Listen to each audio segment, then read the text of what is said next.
Food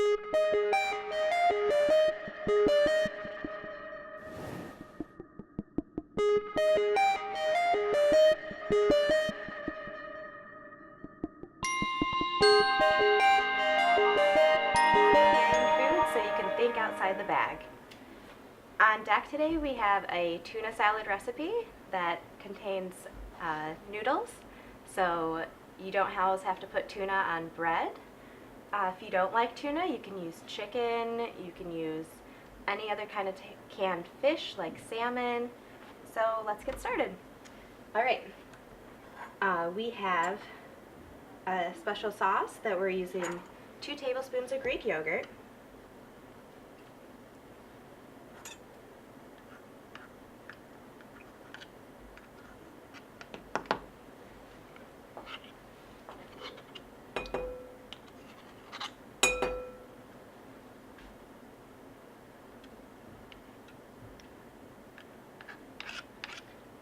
and you can use just regular plain old yogurt. Non-fat variety works well.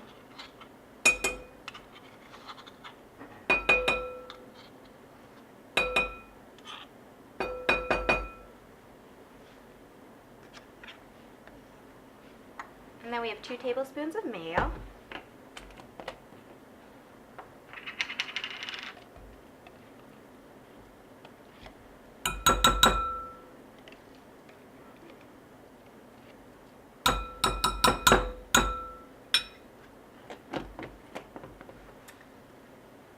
And then we have a 1/4 teaspoon of garlic powder, and then we have salt and pepper to taste. And then stir all those together.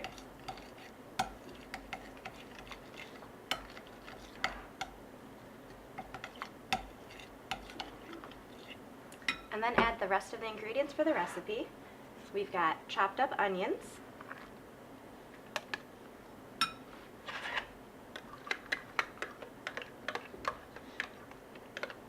and then we have prepared beans that you can make these from dried beans.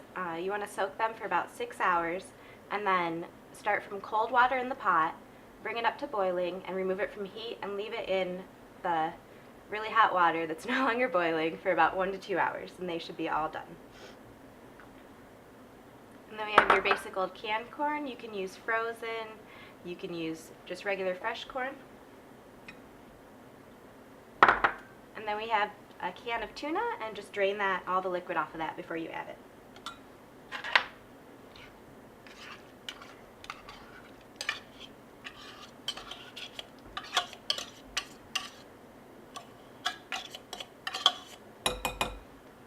And then last but not least, let me go grab my noodles.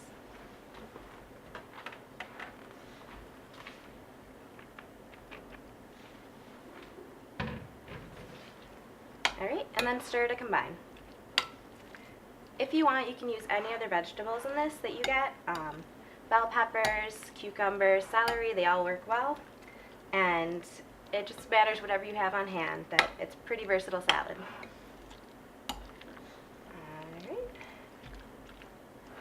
Now you can eat this alone, or you can put it on top of lettuce. So today we chose some red leaf.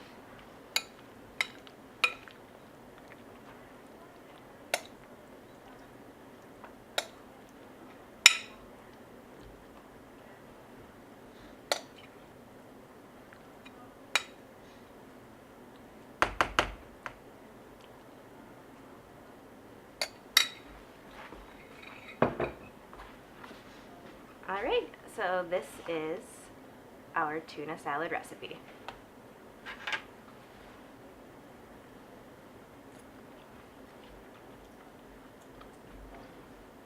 Next up, we'll be doing peachy parfaits with Josh. Grab my ingredients back here.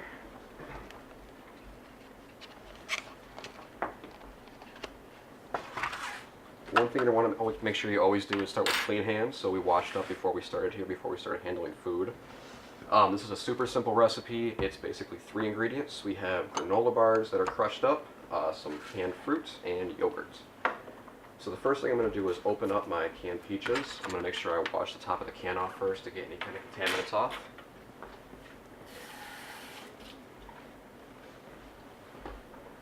can opener here.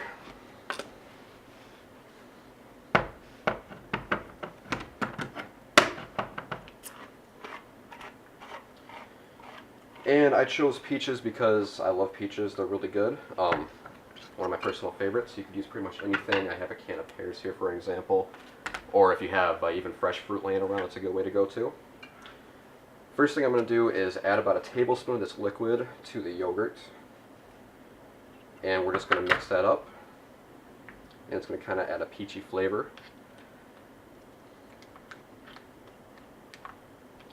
And then we're going to design this to work with 2 servings. So I have 2 jars here. My mom told me to never throw away jars. So I have a peanut butter and a sliced olive that we're going to use. It's really convenient because they have screw lids, so if you're on the go, you can kind of throw them in your car or in your bag and take them to work or wherever you're going for the day. And then I'm going to get rid of the rest of this peach juice real quick.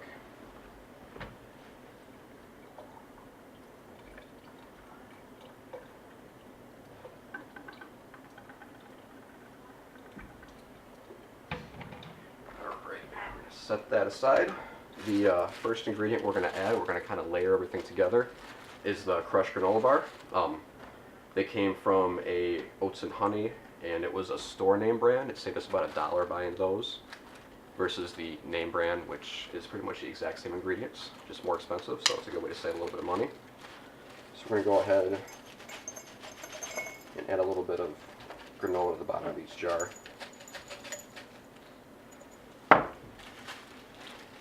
And we're going to go back to the peaches.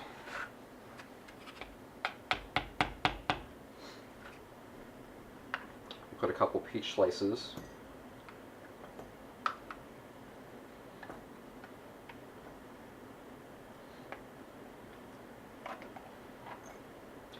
Now, the one thing we try to do when we buy canned fruit is go with water base instead of a heavy syrup, which adds a lot of sugar, and it really blocks the taste of peaches. So when you get it, do an all-natural fruit juice or water. And the next part of our concoction is going to be the yogurt. And we chose Greek yogurt because it's on sale. Really doesn't matter what you like. If you like plain, go with that. Otherwise, any kind of added fruit flavor is really good too in a parfait. Drizzle that over the top.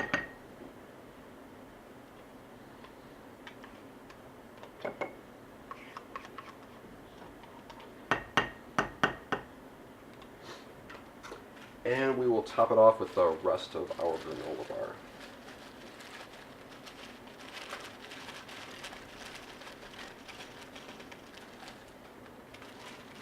The big challenge is to get them both even, which I didn't quite successfully do, it looks like.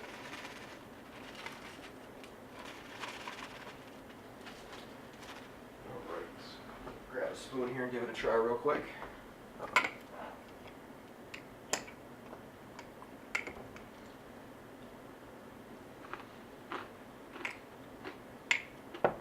You can really taste the peach flavor in the yogurt that we added. And the granola bar makes a nice crunch to it too. So there you have it. We're going to put the lids back on real quick, and they are good to go. Alright, so now we're going to talk about some basic food safety. You want to always keep raw meat separate from your fresh produce or even the canned.